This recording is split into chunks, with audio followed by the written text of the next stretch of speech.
ধলার ঘরের মূলা, চোখে দেখিস না? না পারুল, দেখো তো চোখে কিছু পড়েছে কিনা। চোখ আগিয়ে দেয় রানা। নীলিমা পারুলকে ধরে আছে। দূরে থাক, একদম কাছে ঘিচবি না, নাটকবাজ পুরুষ। রানা খিলখিল করে হাসলো। নীলিমা পাশ কাটিয়ে যেতে চাইলে রানা হাত বাড়িয়ে দেয়। ভাবি সাহেব আর কি খুব তাড়া আছে? পথ ছাড়ুন। প্রত্যুত্তরে কিছু না বলে রানা পারুলের দিকে দৃষ্টি রেখে বলল, কই পারুল, দেখো না চোখে কি পড়লো। এদিকে আসেন, আমি দেখছি। পিছনে ফিরে তাকায় রানা। ইখওয়ানকে দেখে দাঁত কেলিয়ে হাসে। বউ কি পাহারা দিচ্ছিস? বাহ ভালো। নীলিমা ওদের পাশ কাটিয়ে চলে গেল। পারুল ইখওয়ানের পাশে এসে দাঁড়িয়ে বলল, মোড় থেকে দূরে থাকবি, কানার ঘরের রানা। রানা ইখওয়ানের দিকে তাকায়। ইখওয়ান হেসে বলল, জি ভাই, দূরেই থাকবেন, না হলে এমন জায়গায় লাঠি দিবে নড়াতেই 6 মাস লাগবে। বলেই ঠোঁট টিপে হাসে। রানা মিটমিট হাসছে। পারুল খেপে যায়, পাঞ্জাবির কলার ধরে টানতে থাকে। কিছু দূর গিয়েই ইখওয়ান ছাড়িয়ে নেয়। খুব সাহস হয়েছে না? একে বাড়ির মাঝ বরাবর ভেঙে দিব। আজ বরাবর ভেঙে দিলে মই তোর আসল জিনিস অকেজো কইরা দিম। তোর কি ওই জিনিস ছাড়া আর কোনো জিনিস চোখে পড়ে না? পারুল চিন্তিত হয়ে বলল, ওই জিনিস কোন জিনিস? তুই কোনো জিনিসের কথা বললি? মই তোর পা অকেজো করার কথা কইছি। রানা ফিক করে হেসে উঠল। ইখওয়ান রেগে গিয়ে দূরে সরিয়ে দেয়। দূর হও সামনে থেকে। মই তোর পেছন পেছনে আসছো নাকি কালা হনুমান?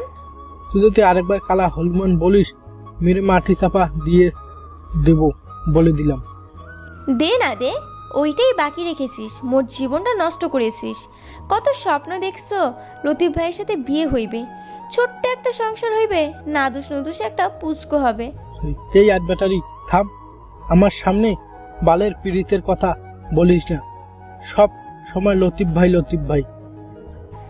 আমি আধ ব্যাটারি, পারুল কোমরে হাত দিয়ে চোখ বড় করে তাকিয়ে আছে। তুই 1.5 ব্যাটারি।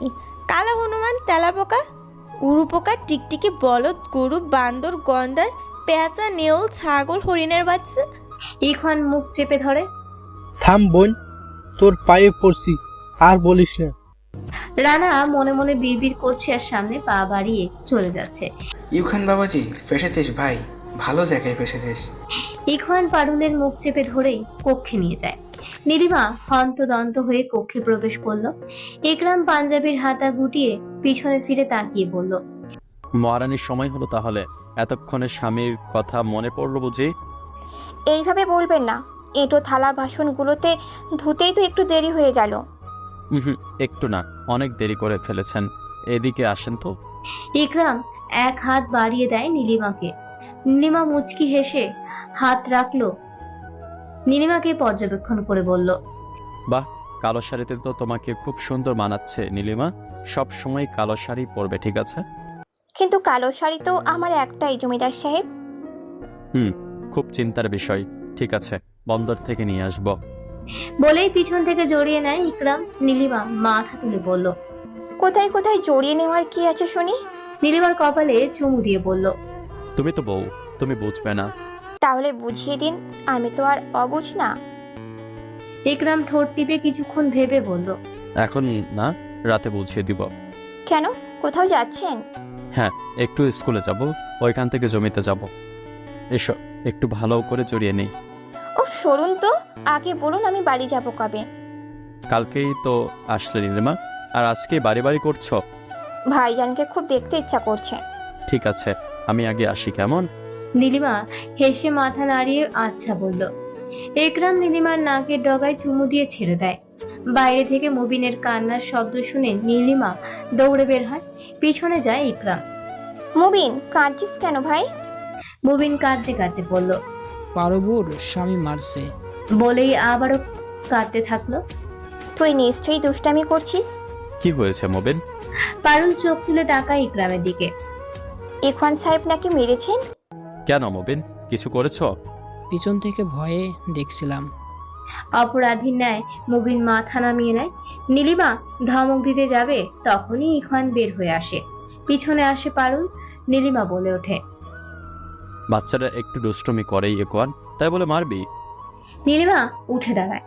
ইকরামের কথায় ইখওয়ান উত্তর দিল না। এক দৃষ্টিতে নীলিমাকে দেখছে। ইকরাম কিঞ্চিত রেগে যায়। আমি কিছু বলেছি ইকওয়ান? নজর ফিরিয়ে নে, তোর ভাবি হয় নীলিমা। ইখওয়ান চুপ করেই থাকলো। আচমকায় নীলিমার হাত টেনে নিয়ে পাশে নিল। তাল সামলাতে না পেরে মুবিন পড়ে যায়। ইকরাম বাঁক খাই গলায় চেঁচিয়ে উঠলেন। নীলিমার হাত ছেড়ে দে ইকওয়ান। কাল রাতেই তোমার কক্ষে যাওয়ার কথা ছিল ভাইজান, নিজেকে দমিয়ে রেখেছি, এখন আর সইছে না। মুবিন উঠে দাঁড়ায়। ইকরামের গলার আওয়াজে অনেকেই বেরিয়ে আসে। নীলিমা হাত মোচড়ামুচড়ি করছে ছাড়ানোর জন্য। পারুল ইখওয়ানের কথার মানে বুঝতে পারছে না, এক দৃষ্টিতে তাকিয়ে আছে।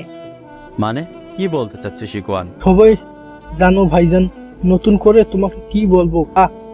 বলবো তোমার বউকে। ইকওয়ান ভালোই ভালোই বলছি, হাত ছেড়ে দে। সকাল সকাল কি শুরু করলি ইখওয়ান? ছেড়ে দে মেয়েটাকে। পিছন ফিরে রোহিতের দিকে ভ্রু কুঁচকে তাকায় ইখওয়ান। ছেড়ে দেওয়ার জন্য হাত ধরিনি ভাইজান, আজ নীলিমাকে আমার একান্তভাবে চাই। নীলিমা ও পারুল আঁতকে ওঠে। নীলিমা টলমলে চোখে ইকরামের দিকে তাকায়। ইকরাম দাঁতে দাঁত চিবিয়ে বললেন, তুই যা চাচ্ছিস তা কখনোই পাবি না। আমি বেঁচে থাকতে তো নয়। শুনি না, চাওয়ার কি আছে? এতদিন এই মহলে যা হয়ে এসেছে তাই হবে।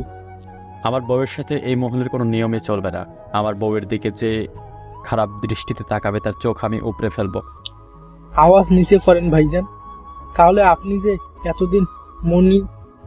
বজ্র ন্যায়ের মতো গর্জিয়ে ওঠে ইকরাম শরীফ। আর একটাও বাজে কথা উচ্চারণ করলে তোর জিহ্বা টেনে ছিঁড়ে ফেলবো। নীলিমা চমকে উঠে কান্না ভুলে ইকরামকে দেখছে। রাগে ইকরামের শরীর কাঁপছে। আজ অন্যরকম এক ইকরামের রূপ দেখলো নীলিমা। শাহমত নিজের কক্ষ থেকে বেরিয়ে আসে, তাদের সামনে এসে দাঁড়ায়। কি হয়েছে ইকরাম? সাত সকালে এভাবে চেঁচামেচি করছো কেন? ইখওয়ানের দিকে তাকায় শাহমত। হাতের দিকে তাকাতে শাহমত কিঞ্চিত রেগে গেলেন। বৌমা হাত ছেড়ে দে ইকরাম, ভুলে যাস না ও গ্রামের মেয়ে। ছাড় বলছি। কিন্তু আব্বাজান। হাত ছেড়ে দিতে বলছি। ইখওয়ান না চাইতেও হাত ছেড়ে দিল। শাহমত ইখওয়ানের হাত ধরে নিয়ে নিজে কক্ষে পা বাড়ালেন। মুবিন দৌড়ে এসে নীলিমাকে জড়িয়ে ধরল। মবিনকে নিয়ে ঘরে যাও।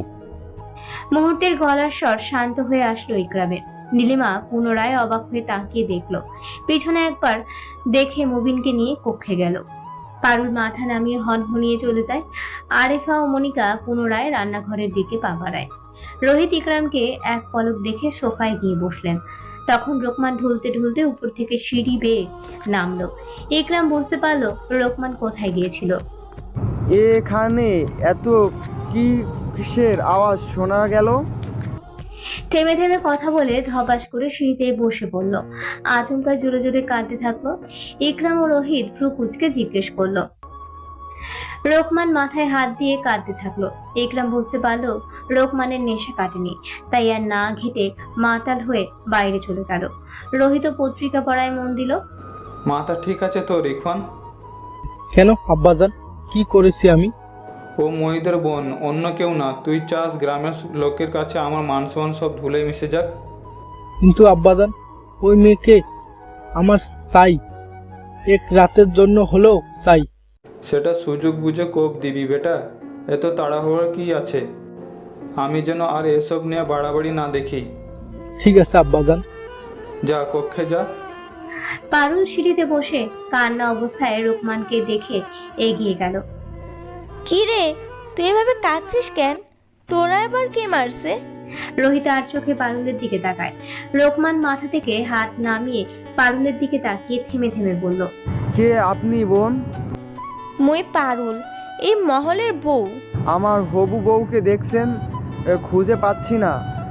পারুল হাত নাড়িয়ে বলল, তোর বউকে কই থাকে? রোহিতদের কাণ্ড দেখে মিটমিট হাসছে। ভ্যা ভ্যা করে কেঁদে উঠল রোকমান। পারুল ভ্রু কুঁচকে বলে, এই পোলা, এমন স্যাঁচড়ার মতো কাঁদবি না। আমার হবু বউ আমার বউটারে খাইয়া নিল রে। পারুল ভ্রু কুঁচকে বলে, কে কাইরা নিছে তোর বউরে?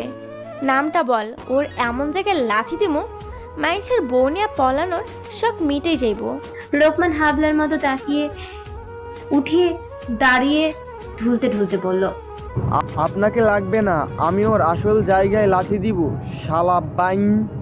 বলা শেষে এক পা বাড়াতেই পড়ে যেতে ধরল। পারুল এসে এগিয়ে ধরতে গেলে রোকমান চেঁচিয়ে বলে, এই কোনো পরনারী আমায় শুবে না। উপর থেকে নারীটাকে শুয়ে সেখানে সতীপুরুষ সাজা হচ্ছে। রোহিত ইখওয়ানের কথা এবার শব্দ করে হেসে ফেলল। পারুল ইখওয়ানের দিকে প্রশ্নিত চোখে তাকিয়ে বলল, উপরে? কোন উপরে? পারুল দ্বিতীয় তলায় তাকায়। রোহিত ইখওয়ানকে চোখ দিয়ে ইশারা করে কিছু বলল। তোকে ওসব ভাবতে হবে না, যা লবণ পানি নিয়ে আয়।